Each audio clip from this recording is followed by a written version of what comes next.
शुद्ध देसी रेडियो शुद्ध देसी रेडियो सॉलिड कलेक्शन है सुरों के एक्शन है दिल से कनेक्शन है सॉन्ग सिलेक्शन है शुद्ध देसी रेडियो शुद्ध देसी radio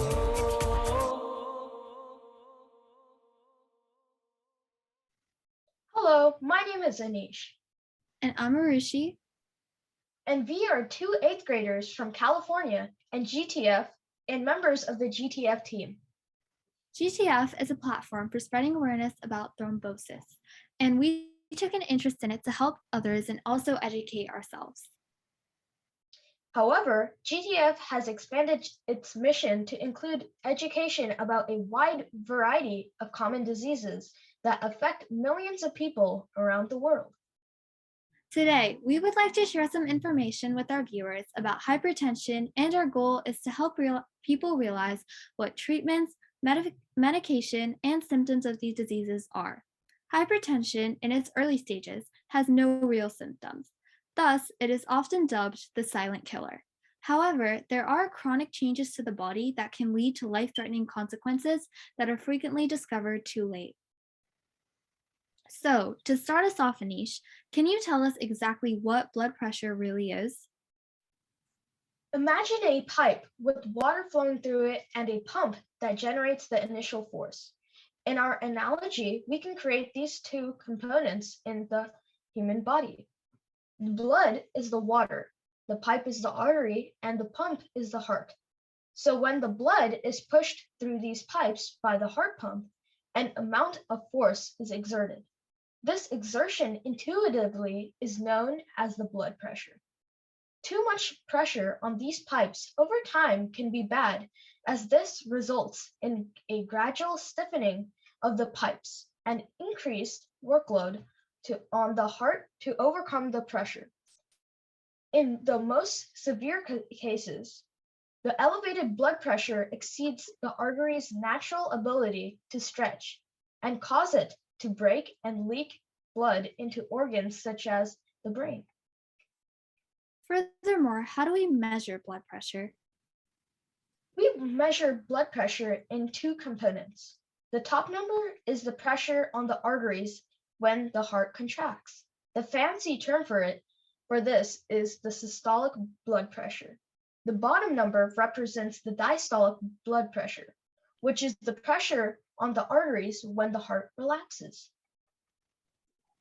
Interesting. And how do we define a normal blood pressure? Well, that depends. There's an ongoing debate regarding the cutoff values that separate different blood pressure goals.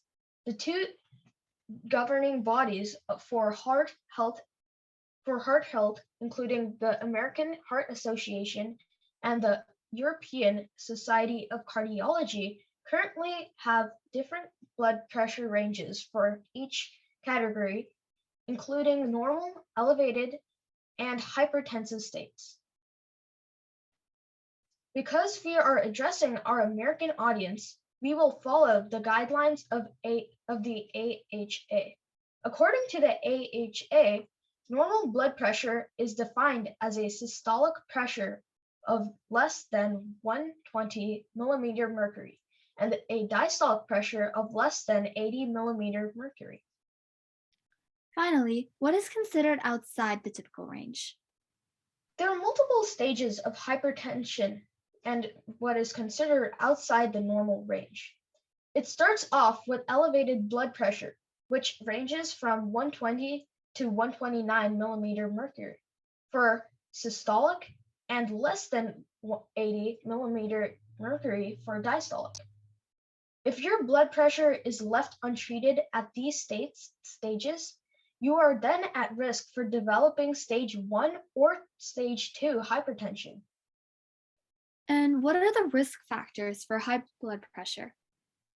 Risk factors include age, race, diabetes, smoking, obesity, and unhealthy diet rich in salt and fats, physical inactivity, drinking too much alcohol, and even genetic components. Interesting. And now, Arushi, I have a question for you. How do we diagnose high blood pressure? Have you ever been to the doctor's office and then they put this big wristband thing on your hand? Well, that's actually called a sphygmomanometer. A mouthful, I know.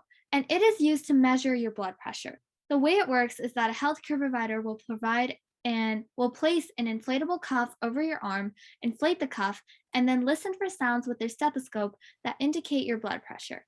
In order to obtain accurate measurements, they will ask you to sit with good posture, have your arm at the level of your heart, and ensure that you have not just had intense physical activity.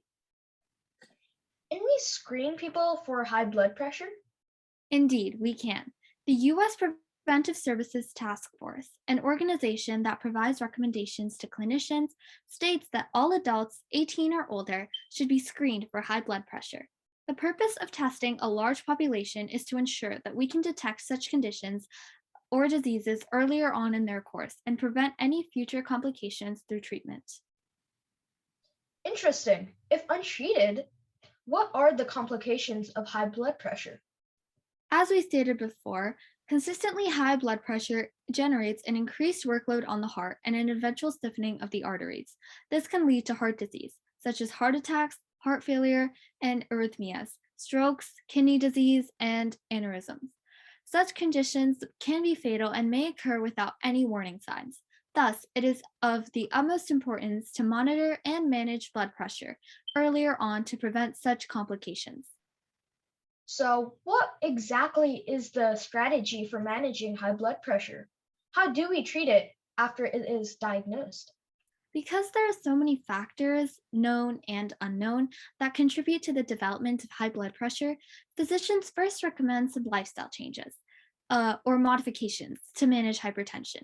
These include reducing daily salt intake, cardiovascular exercise for half an hour a day, measuring blood pressure regularly to check if it is within the normal blood range, reducing/limiting amounts of alcohol, and following diets such as the DASH diet, which encourages intake of fruits and vegetables and limits intake of red meats, processed foods, and sugar.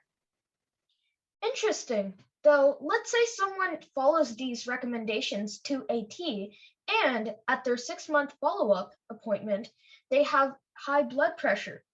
Then what? Thankfully, advances in pharmacologic therapy have allowed us to manage hypertension with some very effective medications. An easy way to remember these is by knowing your ABCDs of hypertension.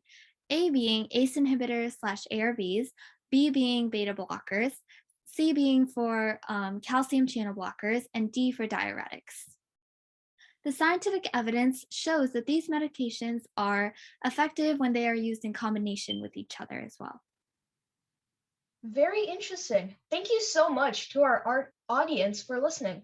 We hope you learned something about hypertension, and we encourage you to like and share this video with your own friends and family so that we can help to improve the lives and health of our loved ones. Take care. देसी radio solid collection है सुरों के action है दिल से connection है song selection है शुद्ध देसी रेडियो शुद्ध देसी रेडियो